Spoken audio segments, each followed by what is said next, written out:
All right, let's take a look at a live shot here. You can see the Empire State Building here, and look at the low cloud cover here.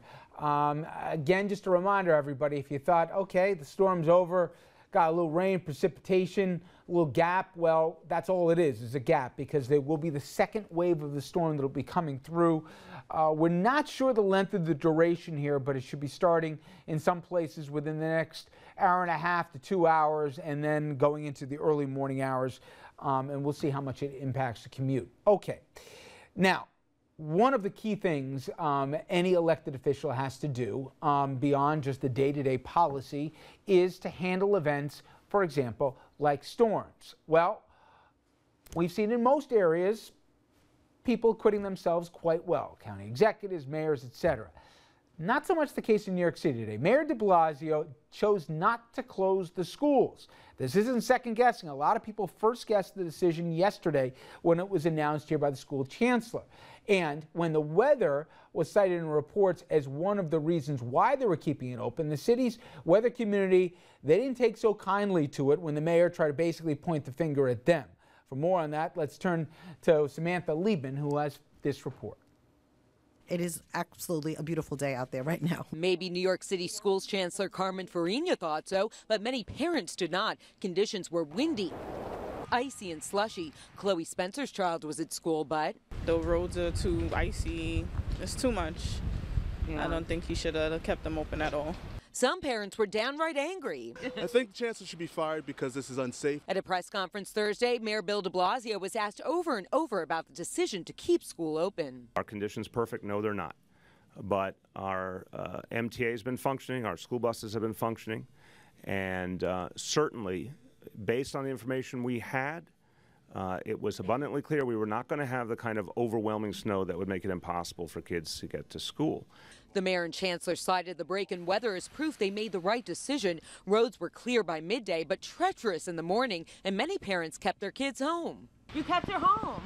So you think a lot of parents did that? Yes, yes. It was real bad out here. But it's crazy.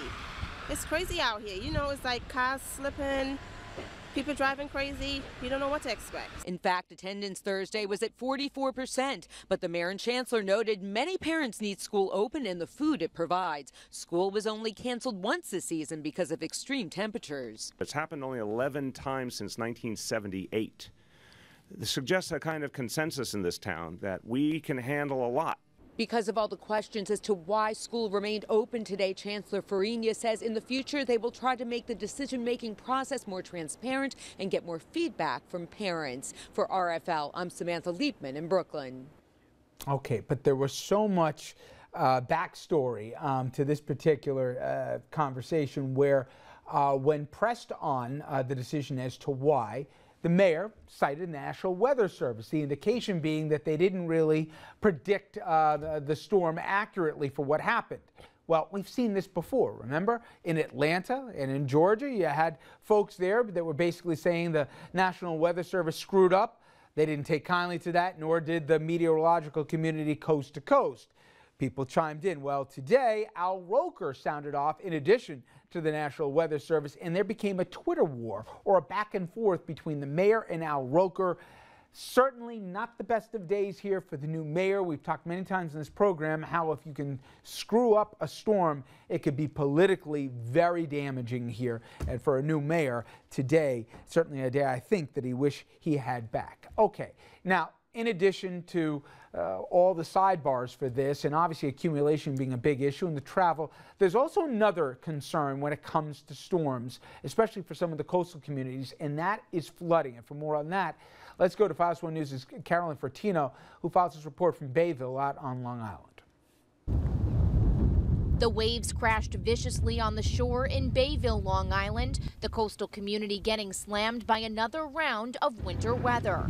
Plows and salt trucks took to the local roadways early Thursday, anticipating another heavy snowfall mixed with slush and freezing rain. This is going to be a tough one today. It's heavy and wet. Ugly. No place to put it. That's the biggest issue right now. is that there's just way too much snow. Correct. Craig Barstow has been a plow operator on Long Island's North Shore for the past 18 years, and he says he hasn't seen a winter like this one in a long time. Rising tides and snow and rain accumulations are a great concern for many residents of Bayville, who say when coupled together could create the perfect storm for coastal flooding. High tide is right now, so if it doesn't happen in the next half hour, we should be okay. But flooding has always been a problem here with the northeast wind, and that's what we got today. Residents were plowing their driveways, shoveling steps, and digging out cars from beneath inches of snow. Some even broke out their skis and got some exercise during the snow day. But everyone agrees that they are ready to say goodbye to winter 2014. I cannot wait till it's done. And we finally get a nice spring weather in again. I am done. I've had it. Now, snowplow operators we spoke with are encouraging drivers to stay off the roadways for as long as they can, especially throughout the evening hours when rain is supposed to make the roads more slippery. For RFL, I'm Carolyn Fortino in Bayville, Long Island, FiOS 1 News. Thank you, Carolyn, and not to be the black cloud here, but we're going to be talking to Jeff, and I have a feeling he's going to tell you that we have not seen the end of the white stuff this season. That coming up in a little bit. But coming up next, we'll head back out to Long Island for a check of road conditions as the snow will keep falling tonight. Stay with us.